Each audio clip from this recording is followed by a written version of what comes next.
everybody, how are you today? Well, we've had a really big update that happened last night. It was about 8:30 yesterday evening, Monday evening, and somebody that's in the news quite often, old P Diddy, Puff Daddy, he has been indicted, finally. When all of the accusations started coming out and the lawsuits, the civil lawsuits started dropping on him, the things that they were accusing him of were absolutely horrendous. And so then they raided a couple of his residences. I think they got him in LA and in Miami, and then last night the indictment came down. The word is they were supposed to be arresting him today. I think his lawyers were negotiating him to be able to turn himself in, but he flew to New York yesterday and they went ahead and nabbed him while he was there. Now, it's a 14-page indictment. For decades, Sean Combs, the defendant, abused, threatened, and coerced women and others around him to fulfill his sexual desires, protect his reputation, and conceal his conduct. To do so, Combs relied on the employees, resources, and influence of the multifaceted business empire that he led and controlled, creating a criminal enterprise whose members and associates engaged in and attempted to engage in, among other crimes, sex trafficking, forced labor, kidnapping, arson, bribery, and obstruction of justice. He's going down. Sean Combs, the defendant, operated his business headquartered at various times in Manhattan and Los Angeles under a variety of United States-based corporate entities, including Bad Boy Entertainment, Combs Enterprises, and Combs Global, collectively the Combs business. Corporate entities in the Combs business included, among other things, record labels, a recording studio, an apparel line, an alcoholic spirits business, a marketing agency, and a television network and media company. At all times relevant to this indictment, Sean Combs, the defendant, engaged in a persistent and pervasive pattern of abuse towards women and other individuals. This abuse was at times verbal, emotional, physical, and sexual. As part of his pattern of abuse, Combs manipulated women to participate in highly orchestrated performances of sexual activity with male commercial sex workers. At times, Combs and others acting at his direction made arrangements for women and commercial sex workers to fly to Combs's location. Combs ensured participation from the women by, among other things, obtaining and distributing substances to them, controlling their careers, leveraging his financial support, and threatening to cut off the same, and using intimidation and violence. He was a thug, for real. Physical abuse by Sean Combs, the defendant, was recurrent and widely known. On numerous occasions, from at least in or about 2009 and continued for years, Combs assaulted women by, among other things, striking, punching, dragging, throwing objects at, and kicking them. These instances were at times witnessed by others and included one instance at a Los Angeles hotel in or about March 2016, which was captured on video and later publicly reported, and we all saw that video on TV. A member of the hotel security staff intervened. Combs attempted to bribe the staff member to ensure his silence. Combs' violence was not limited to these women. It extended to his employees, witnesses to his abuse, and others. Sean Combs, the defendant, used the Combs' business, including certain employees, to carry out, facilitate, and cover up his abuse and commercial smecs. Those employees, including security staff, household staff, personal assistants, and high-ranking supervisors, and other close associates, acted as Combs' intermediaries, and their conduct was facilitated and assisted by Combs' control of the Combs' business. The Combs enterprise. From at least in or about 2008 through on or about the date of the filing of this indictment, Sean Combs, the defendant, and others known and unknown, so I'm going to be really interested to see who his co-conspirators are when they come out. I'll get back to that after this.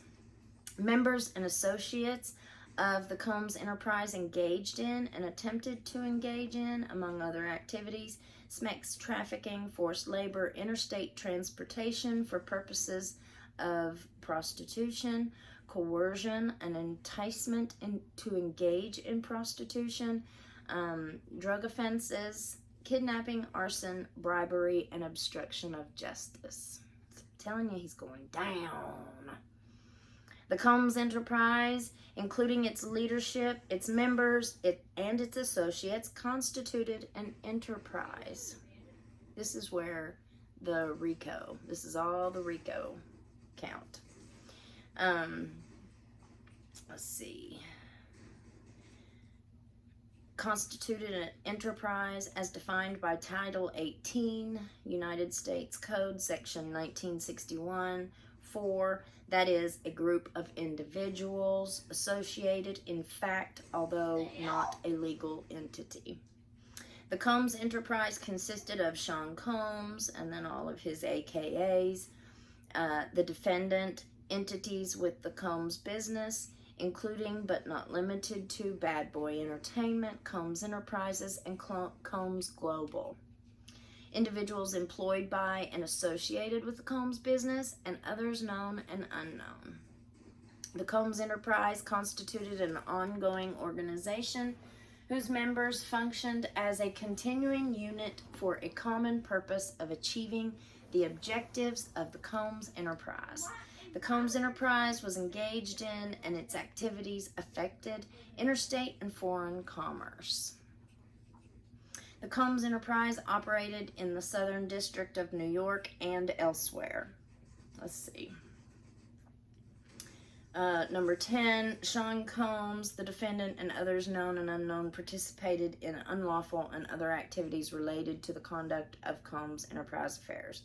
These individuals included certain Combs business employees, such as members of Combs security staff, household staff, personal assistants, high-ranking supervisors, as well as other close associates of Combs. Purposes of the Combs enterprise. The purposes of the Combs enterprise included the following: operating a global business in the media, entertainment, and lifestyle industries, including, among other things, record labels, a recording studio, an apparel line, an alcoholic spirits business, a marketing agency, television, and media company. Preserving, protecting, promoting, and enhancing the power, reputation, and brand of Sean Combs, the defendant, as a musician, entrepreneur, and figure in the entertainment industry. Enriching members and associates of the enterprise, including its leader Combs, and in particular those who demonstrated loyalty to Combs and willingness to conceal his crimes. I'm wondering if they can charge all those lawyers who helped him write up all the contracts from all of his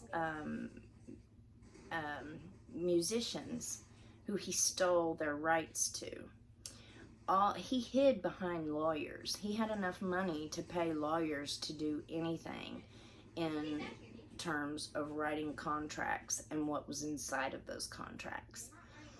And it seems like everything that we've seen so far and heard from many other musicians, is that he allegedly stole all of their rights, like their music rights, and he took all their money.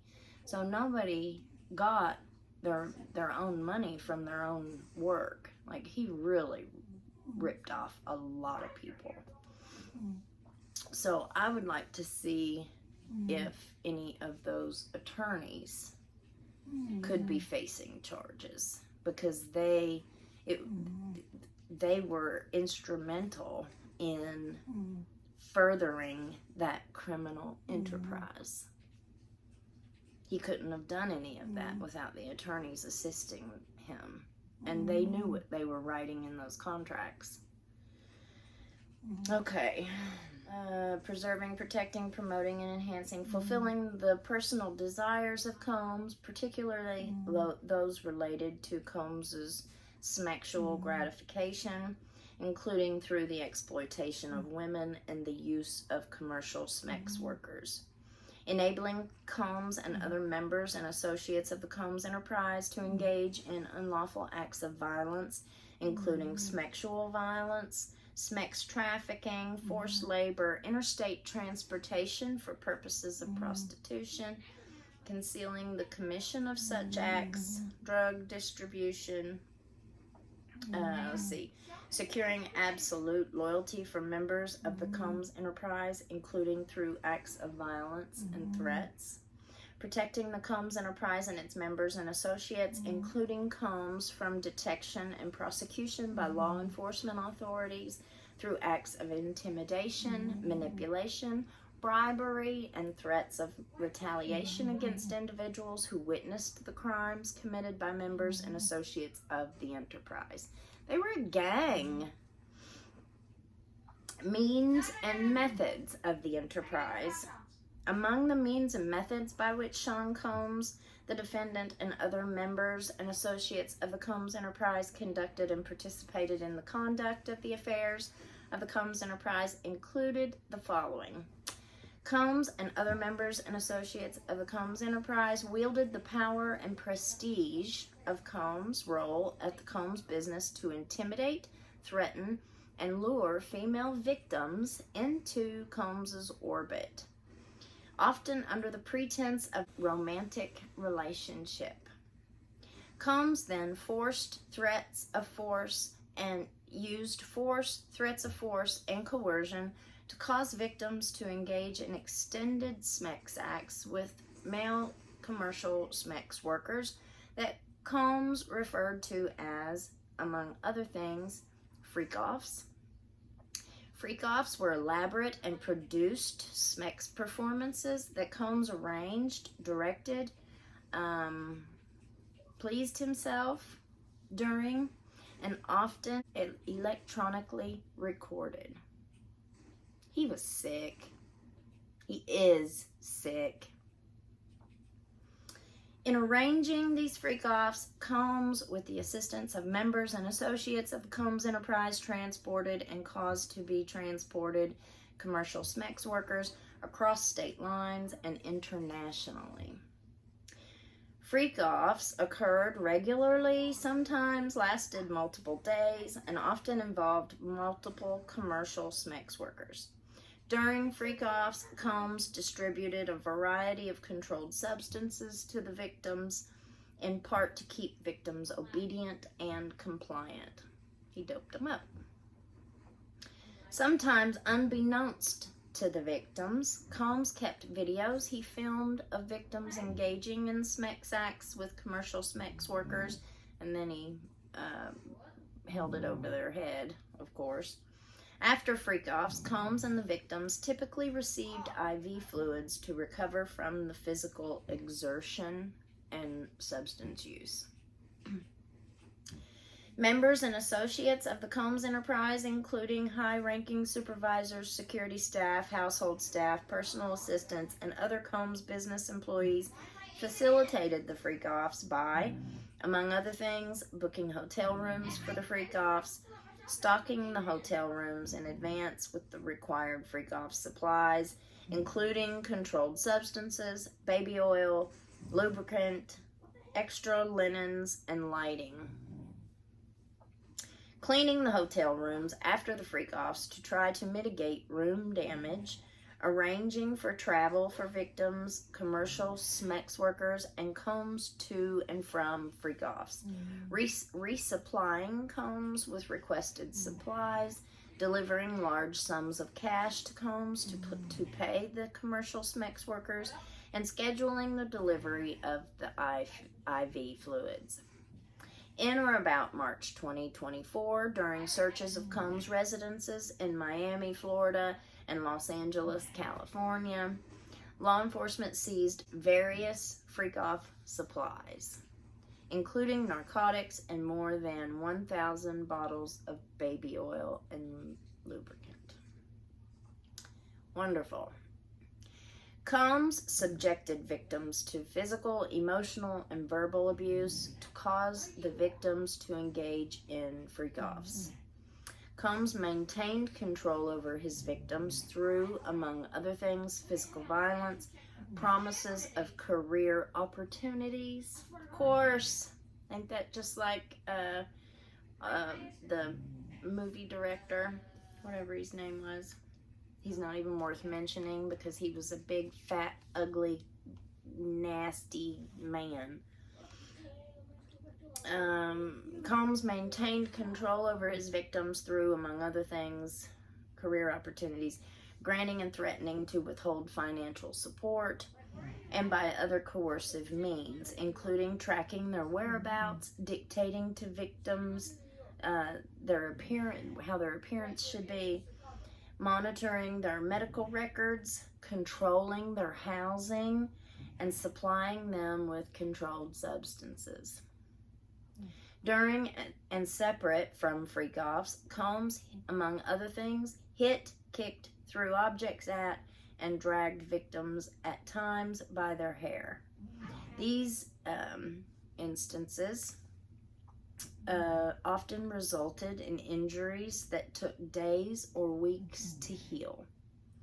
Combs also threatened victims' careers and livelihoods, including if they resisted participating in these freak-offs. This is in the indictment. Victims believed they could not refuse Combs' demands without risking their financial or job security or without repercussions in the form of physical or emotional abuse. They're going to have so many. They interviewed over 50 witnesses, and they sent out 300 grand jury subpoenas for this indictment. Victims believed they could not refuse. Okay.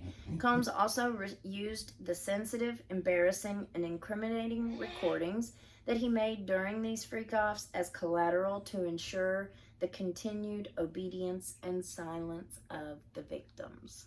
Of course he did. Members and associates of the Combs enterprise, including security personnel, at times carried firearms. On more than one occasion, Combs himself carried or brandished firearms to intimidate and threaten others, including victims of and witnesses to his abuse. In or about March 2024, during searches of Combs' residences in Miami, Florida, and Los Angeles, California, law enforcement seized firearms and ammunition, including 3 AR-15s with defaced serial numbers, as well as a drum magazine. You know who else just got charged with scratched off serial numbers is the guy who just tried to assassinate Trump. That's what they hit him with, federal charges for scratching off his serial numbers on an AR or whatever that rifle was he had. Members and associates of the Combs enterprise enabled Combs' control over victims by following his directions regarding financial payments to victims, advancing or suppressing the victims' career opportunities, and acquiring the controlled substances Combs used to keep the victims compliant. Members and associates of Combs Enterprise at times witnessed Combs's violence towards the victims or the victims' injuries caused by Combs without intervening. Instead, members and associates of the Combs Enterprise helped conceal the violence and abuse by, among other things, assisting Combs in monitoring and preventing victims from leaving locations. That's where the kidnapping is going to come in, such as hotels or Combs's residences. These occasions included instances in which a victim was required to remain in hiding, sometimes for several days at a time, to recover from injuries Combs inflicted without being publicly observed. Members and associates of the Combs Enterprise also assisted Combs in locating and contacting victims who attempted to flee his abuse. Alan? When employees, witnesses to his abuse, or others threatened Combs' authority or reputation, Combs and members and associates of the enterprise engaged in acts of violence, threats of financial and reputational harm, and verbal abuse. These acts of violence included kidnapping and arson. In addition, on multiple occasions, Combs threw both objects at people as well as hit, dragged, choked, and shoved others. When Combs's authority or reputation was threatened by the possibility of negative publicity or legal or law enforcement action against him, including in or about late 2023, following public allegations of Combs's crimes, Combs and members and associates of the enterprise pressured witnesses and victims, including through attempted bribery, to stay silent and not report what they experienced or knew to law enforcement. A lot of people signed NDAs, non-disclosure agreements, and NDAs cannot be enforced regarding criminal activity. So, you know, a lot of people probably stayed silent, thinking that there was nothing that they could do. And really and honestly, there wasn't nothing they could do at the time. He was just too powerful. On phone calls, Combs and other members and associates of the enterprise, among other things, provided these victims and witnesses with a false narrative of events in an effort to conceal Combs's crimes. Combs caused these calls to be recorded on at least 2 occasions. The Racketeering Conspiracy. From at least in or about 2008 through on or about the date of the filing of this indictment, the Southern District of New York and elsewhere, Sean Combs, the defendant, and others known and unknown, being persons employed by and associated with the Combs Enterprise, described in paragraphs 6 through 12 of this indictment, an enterprise engaged in and the activities of which affected interstate and foreign commerce, knowingly combined, conspired, confederated, and agreed together and with each other to violate the racketeering laws of the United States, to wit, Title 18, United States Code, Section 1962, that is, to conduct and participate directly and indirectly in the conduct of the affairs of the Combs Enterprise through a pattern of racketeering activity,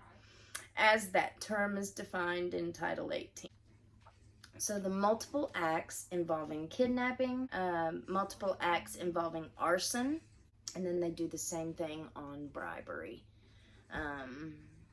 Bribery of a witness, attempt, aiding and abetting, and conspiracy.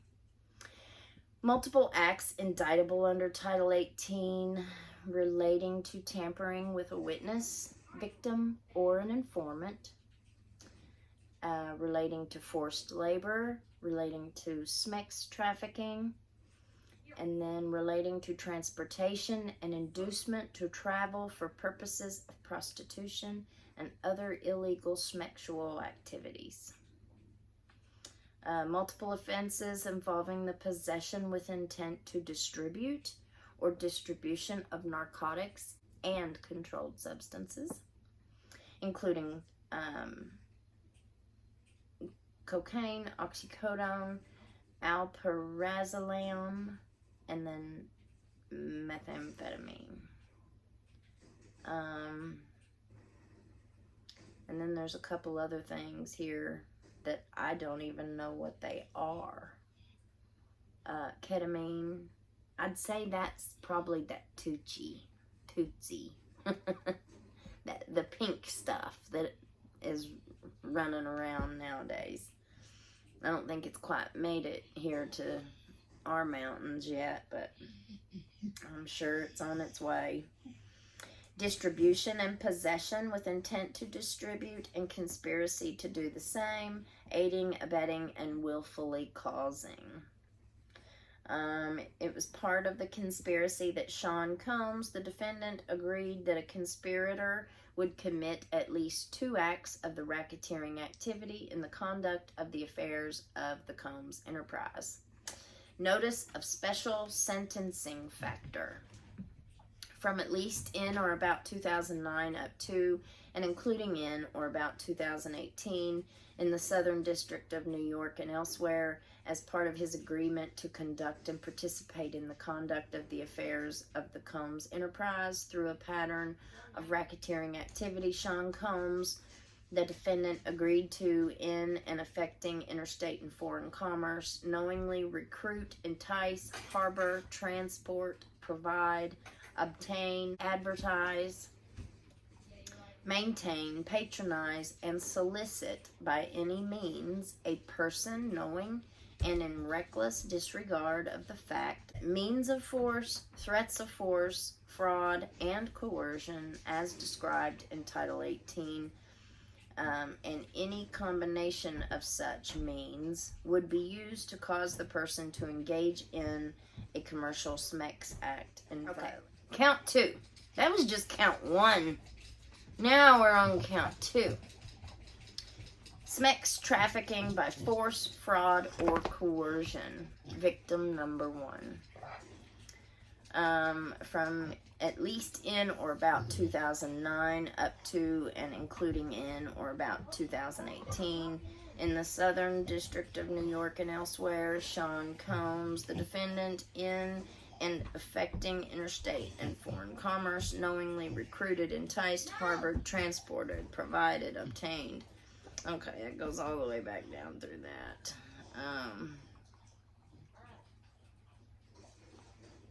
Okay, so everything that I read for the first one also goes on this one, but then it has on the end, victim 1, attempted, aided, and abetted, and willfully caused victim 1 to engage in commercial SMEX acts, knowing and in reckless disregard of the fact that victim 1 was engaging in commercial SMEX acts as a result of force, fraud, and coercion.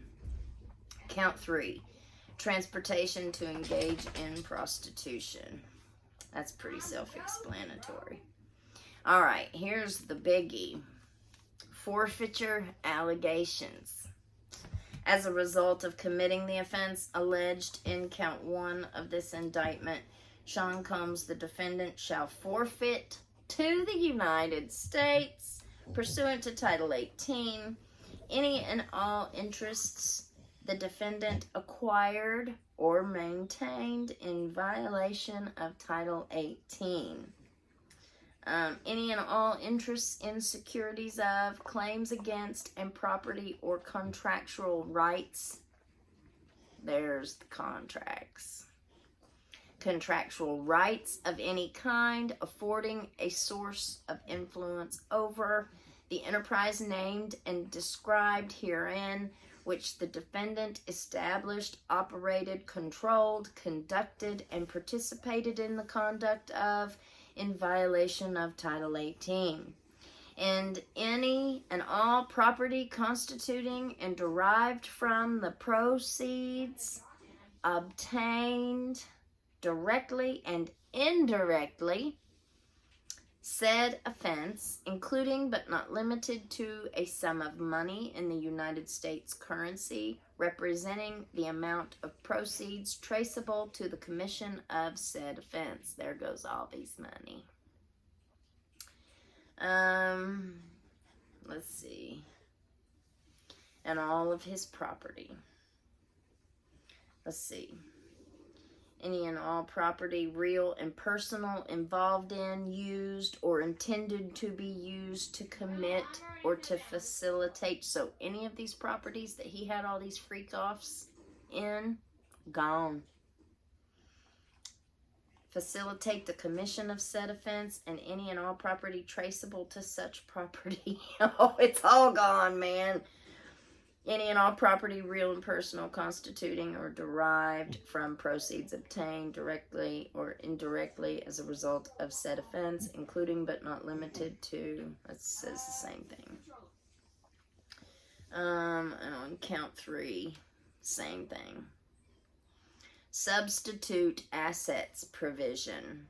If any of the above described forfeitable property as a result of any act or omission of the defendant cannot be located upon the exercise of due diligence, has been transferred or sold to or deposited with a third person, has been placed beyond the jurisdiction of the court, has been substantially diminished in value, or has been commingled with other property which cannot be subdivided without difficulty.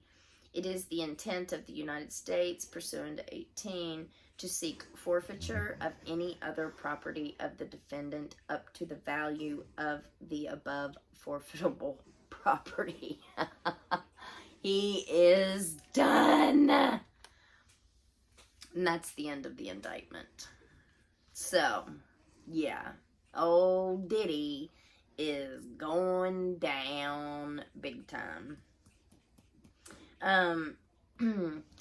It's the language in this indictment is very similar to the language that was in the indictment for R. Kelly. And so we're gonna see a lot of good stuff in this trial. And so I took a couple notes on this stuff. So they interviewed over 50 witnesses. They served 300 grand jury subpoenas, and he has been denied bond. So he's not getting out. He will stay in jail unless they do a bond hearing and they get him out later, but I very seriously doubt that. He will stay in jail until his trial. From some of the research that I've done, he's been spending like $180,000 a week in lawyer fees since like March. The new lawyers that he has on this case are former U.S. attorneys themselves, so they are very good attorneys. They are now on the defense side. A point that they mentioned during their argument to get him out on bail was that they had taken his passport. His lawyers took his passport on April 1st and handed it over as a show of good faith. But that didn't cut it. That didn't cut it. He's been contacting all of these witnesses, like all of these victims that were, filing civil lawsuits against him, and lots of other people that he had victimized over time. He's been reaching out to just about everybody, trying to get them to sign documents, trying to get them to not talk, trying to bribe them. That's why he's charged with that too.